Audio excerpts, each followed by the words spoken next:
Now go through the observation table, take the data from the instrument, take the data and through the observation table we will calculate the result of the K of the metal bar. Here the metal bar used brass metal.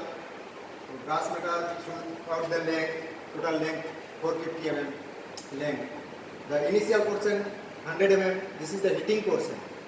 Electrical heater, there is the supply of electric power from the switchboard and the heating coil here heating the metal bar. The total length, previously I said that the metal bar length is total 450 mm and this 100 mm portion is heating portion, and inside the brass metal bar the diameter of the brass metal is 20 mm. So this portion is heating portion, and after that the middle portion where this is the thermocouple are attached 50 mm away from each other. 5 thermocouple in this portion. Total 250 mm length, and next 100 mm length is the cooling portion of the metal bar. So total metal bar length is 450 mm. So this 100 mm length is cooling purpose only. And now how calculate the this metal heating from this portion and throughout the T1, T2, T3, T4, T5 and T6 is the cooling water inlet temperature. Where this is the cooling water supply from the tank. This is the tank and this is the cooling water. So cooling water emerge with a thermocouple which sends the T6 temperature in this one, and another T7 thermocouple attached with the red pipe line. Why red? Because this is the hot water outline, so this is red line, and this is the green line because this is the cold water, inlet water, and this is the outlet. Why this is hot? Because this portion is the hot brass rod inside this chamber. Now take the reading and calculate. Just T1 temperature, note down the T1 temperature 52.3.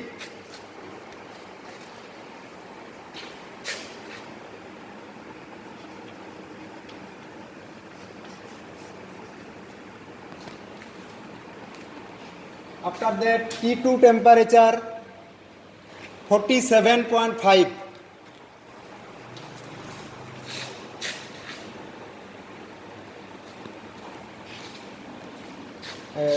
After that T3 temperature 42.8. This is gradually decreased because of heat flow from the heating to cooling portion.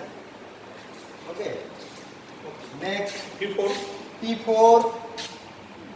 39.0. Okay. T5 35.9. Next T6 cooling water temperature disturbing the inlet temperature. So is the ambient actually. The ambient 29.9. Next 27 hot water this time 31.2 31.3. Sorry, this is 31.3. Okay, this is the temperature reading. Now you have to calculate the water flow rate, volume flow rate of the water. That is this portion. Now ready the stopwatch.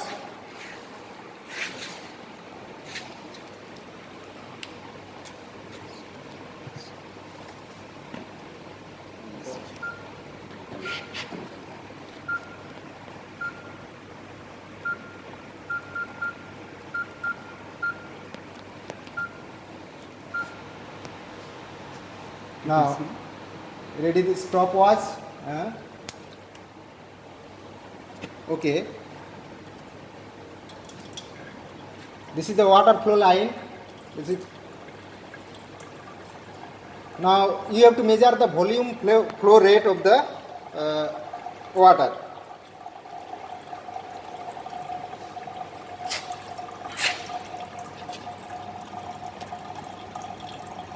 Start.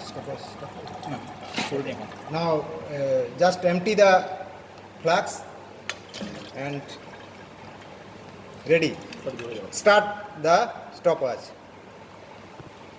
Now you have to measure the volume flow rate, and from here you have to calculate the mass flow rate of the water.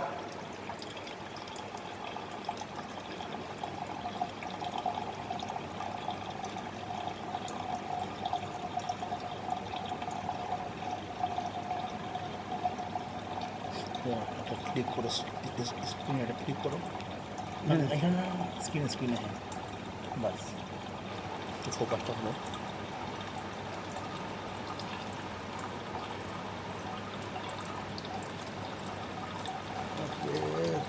around just take the 1 minute 60 seconds. So actually we are looking for the volume flow rate or the amount of volume within that time 60 seconds. So whenever in the stopwatch the 60 second will be there, we will stop it. So it is already over. We will take 1.05. Okay. Remove. So now you can see the reading is 1 minute 6 second 6.22 second. So this is the time. আলোগুলো হবে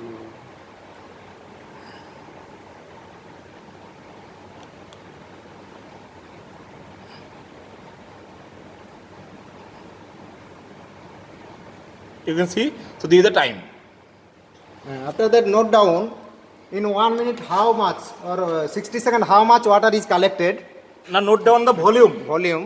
So within the given within the time 1 minute 6.22 second, we are now measuring what is the volume of water that has been taken. So for that you need to steady the water level.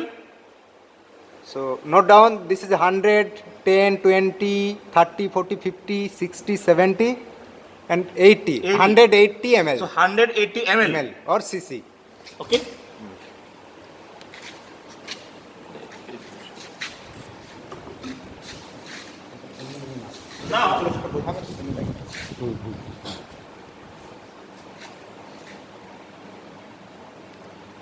Now the time here t, which is 1 minute and 6.22 second, whatever you have seen. So we have to convert it into second. So it is 60 plus 6.22, that means 66.22 second. So this is the total time, and by this time the volume of water that has been taken or that has been measured is actually sir, how much? 180. 180 ml 180 ml. or cc. That means 180 cc. Now, how to find out the volume flow rate? Volume by time. So measure the volume flow rate, which is the 180 by time is 66.22. So this is cc per second. Now we know that the density of water, if you take, though we are not using the ideal water or the pure water, but still we have to assume ideally that the density is 1000 for water. Assuming it is a pure substance or pure water. Now we have to convert cc into meter cube. Otherwise we cannot convert. Now we know that 1 cc is equal to 10 to the power minus 6 of meter cube. So it is 180 into 10 to the power of minus 6 divided by 66.22, this much of meter cube per second. Now we know that 1 liter is equal to 1000 ml. That means the weight, the mass of 1000 ml or 1 kg of 1 liter of water is actually 1 kg. Okay. So, or you can say 1000, because 1 cc, the equivalent is, the weight is 1 ml. 1 cc or 1 ml is having the mass of 1 gram. So 1 kg of water is ideally having the mass of 1 kg or 1000 uh, gram. So, what is the mass flow rate of water? Rho of water into the volume flow rate of water. So, this is 1000 into this much. So, if you do it, there is 10 to the power minus 6 and 10 to the power plus 3. So, it will be minus 3. So, 180 into 10 to the power minus 3 by the time 66.22, this much of now the mass flow rate, that means kg per second, because kg per meter cube into meter cube per second. So, meter cube will cancel kg per second. Okay, this is the M. Now, we know according to the Fourier's law Q, the heat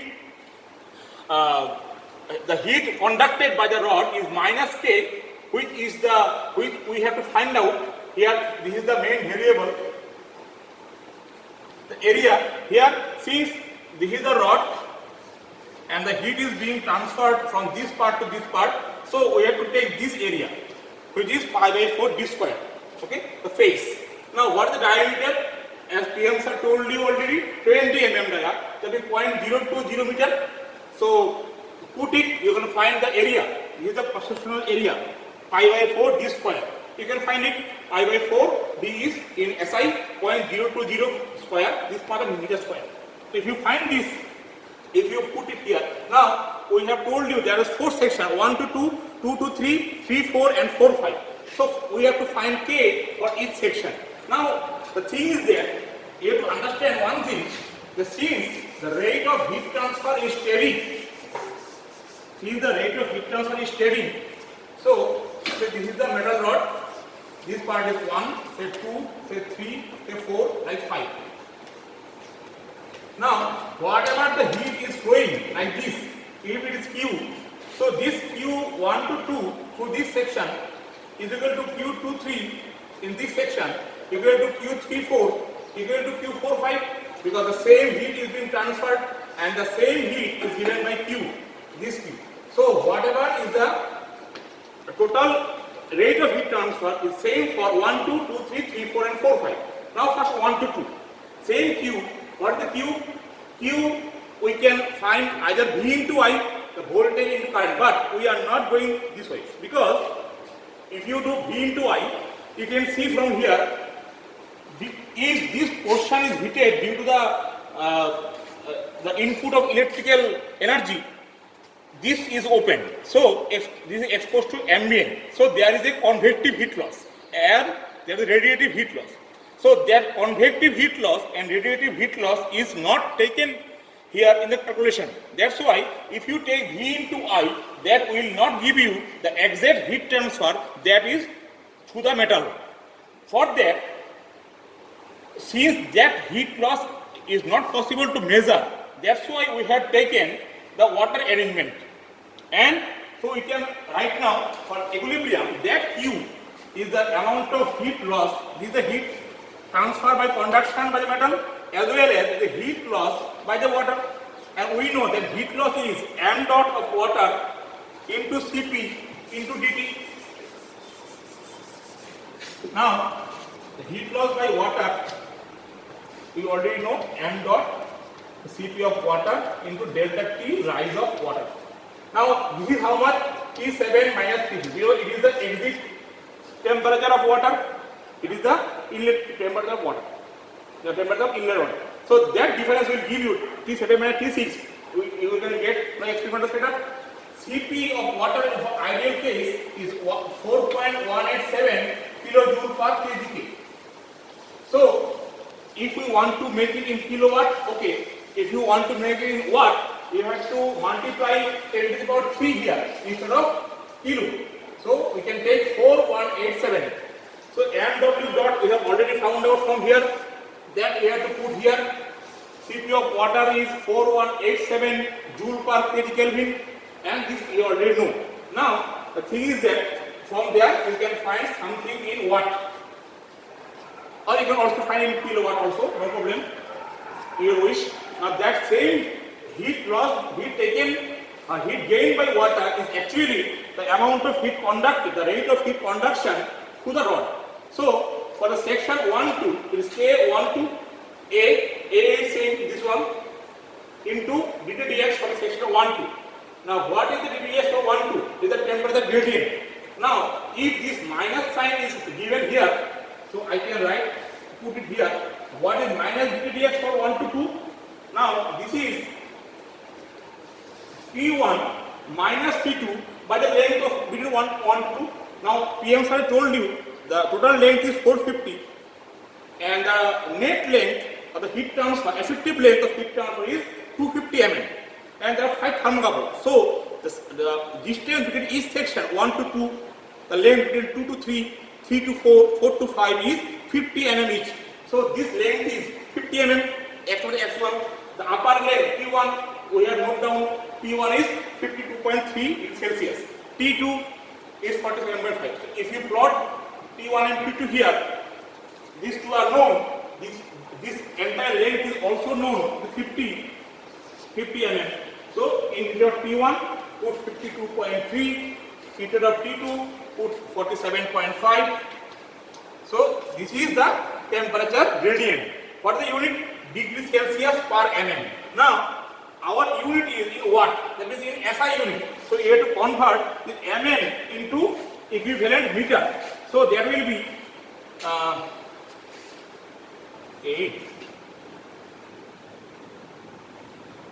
3.8 divided 50 mm, that means 0.050, this much of degrees Celsius per meter.